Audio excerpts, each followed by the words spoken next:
અશાંત ધારા અધિનિયમમાં સુધારા સૂચવતું વિધેયક વિધાનસભા ગૃહમાં પસાર. હવેથી અશાંત વિસ્તાર નિર્દિષ્ટ વિસ્તાર તરીકે ઓળખાશે.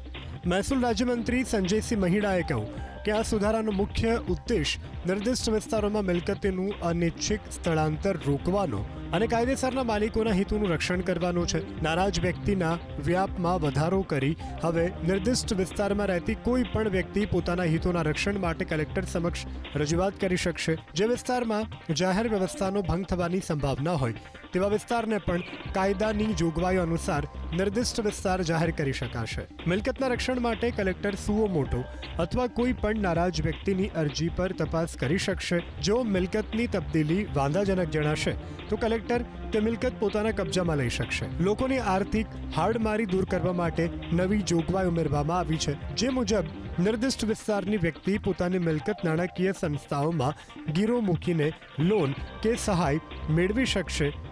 નિર્દિષ્ટ વિસ્તાર જાહેર કરવા બાબતે વાસ્તવિક પરિસ્થિતિનો અભ્યાસ કરવા માટે ખાસ તપાસ ટીમ, દેખરેખ અને સલાહકાર સમિતિની ભૂમિકાને વધુ અસરકારક બનાવવામાં આવી છે.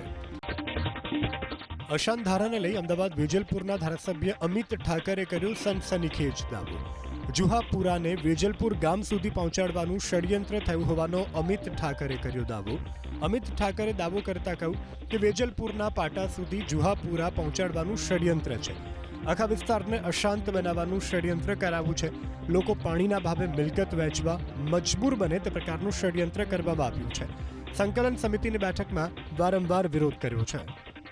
અંદર જે મકરબા અને વેજલપુરની પાસે આવેલો છે ત્યાં લગભગ ઘણા બધા પ્લોટો જે ખાલી છે એ ખાલી પ્લોટ ઉપર સુનિયોજિત રીતે ફ્લેટો બનાવવાનું, નફો જે વિકાસ છે એમાંથી રળી લેવાનું, જે માનસિકતાના કારણે આખો એરિયા અશાંત બને, બંને કોમો આમને સામને આવી જાય, લોકો પોતાની મિલકતો પાણીના ભાવે વેચવા આવતા 10 વર્ષની અંદર મજબૂર બની જાય, એ દિશાની અંદર જે પ્રયાસ થયો છે.